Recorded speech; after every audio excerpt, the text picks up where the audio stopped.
morning, everyone.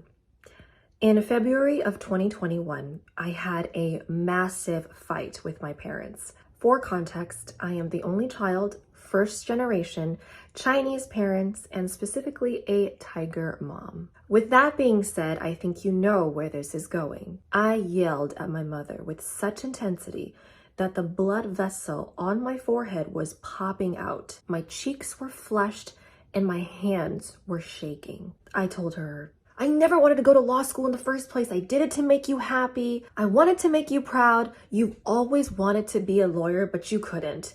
And now that I'm the only child, what was I supposed to do? Tell me, Mom, what was I supposed to do? Tell you, no, I'm sorry, I'm gonna go and pursue my own dreams? You wouldn't love me the same way. You would remind me of what a failure I am, what I could have been. Now, I've never spoken to my mom in this way. I never dared. But that was 2 decades of pent-up anger, and those words slipped right out of my mouth.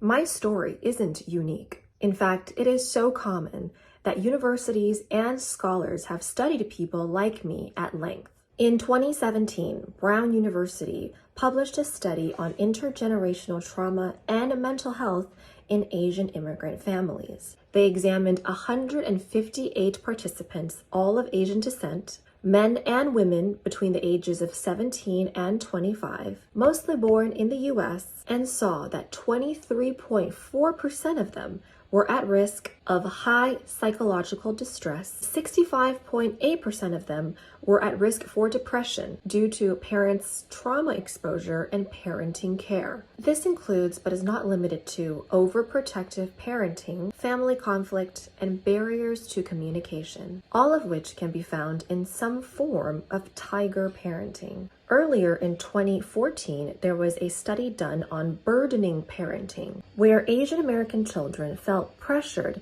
to repay parents for their investments in their future. The study showed that this pressure, where children felt that their parental affection was conditioned upon their academic and job performance, was in fact a main source of youth distress amongst Asian families. The parent-child conflict also includes a parental expectation of their children to make personal sacrifices to ensure harmony within the family. I convinced myself that what my parents wanted for me in this life was what I wanted for myself. I subconsciously lied to myself for fear that I would disappoint my parents and suffer through a lifetime of disapproval from them. When I was chosen to have a talk at today's event, especially under the slogan, the bold and the brilliant, I knew I had to share with you all the process of how I discovered and eventually pursued what I truly wanted in life. The only way I was able to get out of my own prison cell and achieve this was by being bold with my actions and taking full ownership of my decisions. There's this interesting concept of intent in criminal law.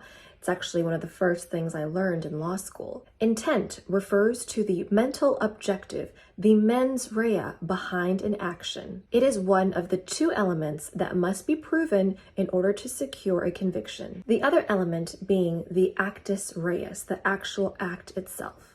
In order to be convicted of murder, the prosecutor must prove that 1, the defendant voluntarily, autonomously, and consciously made the decision to kill John Doe.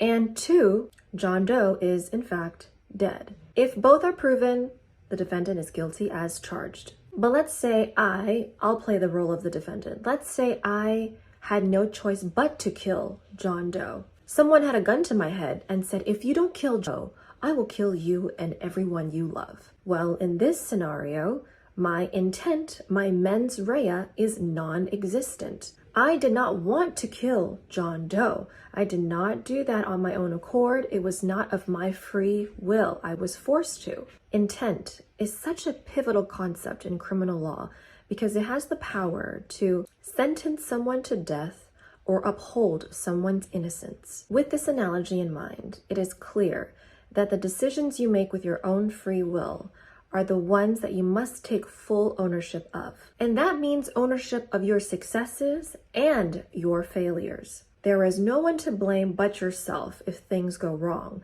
But at the same time, if things go right, you won't have to bear the burden to say that, oh, this is what my parents wanted.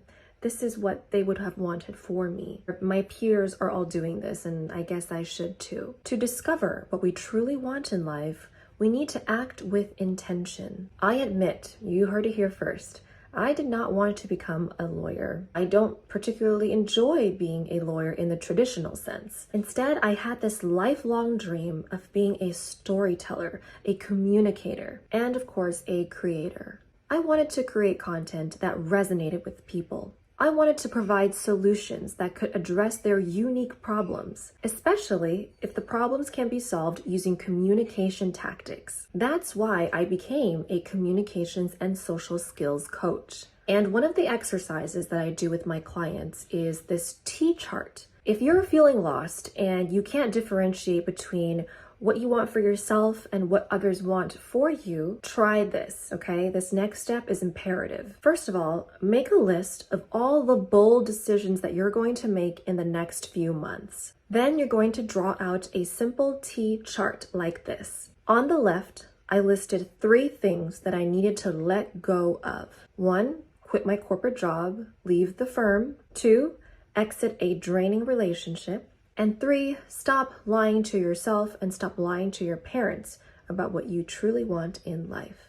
On the right side of the T-chart, I listed 3 things I'm going to actively pursue. It could be something that you started but never finished. It could be something totally brand new. For me, it was 1, turn my side hustle into a full-time endeavor. I created my own website, networked, filmed an intro video. 2, I wanted to do things by myself.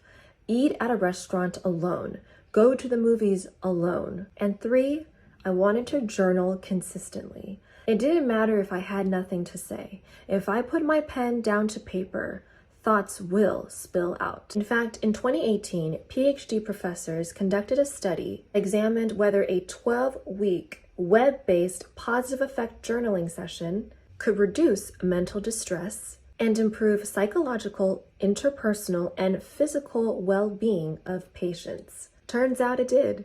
Positive effect journaling actually lowered patients' anxiety and mental distress after only 1 month of consistent journaling. Patients who followed this exercise consistently experienced higher resilience in their recovery process. Now that you've created your very own T-chart of all the things that you would quit and all the things that you want to pursue, notice how they all have one thing in common. They are all bold decisions. And here's how you capitalize on the boldness and turn it into brilliance. Number 1, put yourself in uncomfortable positions and situations. Not once, not twice, but multiple times over the course of the next few months. And truly embrace this process, because there will come a point where you are comfortable with the uncomfortable. Then you'll start to feel a sense of familiarity. That's when you know you've established a habit, a routine. Number 2, remind yourself that there is no rubric of success. Being bold gives you the freedom to create your own formula for success. You have the power to lead your life with your own rules. And number 3, align your mens rea with your actus reus. We're coming full circle now. If you have a thought, write it down on paper and take the necessary steps to achieve that. Then your thoughts won't simply live on paper, they will be turned into a living reality. You hold the keys to your own prison cell. Unlock yourself from the confinements that other people have put you in, that society has put you in, and embrace what it is you truly want to achieve in this life. Diamonds are formed under pressure, and that's what gives them their brilliance. We are subjected to pressures and difficulties every day in our lives, but all of that, forms who we are. We grow stronger and more resilient with each bold challenge that we overcome. You are bold. And you are brilliant. Don't you forget that. My name is Marcy Kuo. Thank you for listening to my TED Talk today.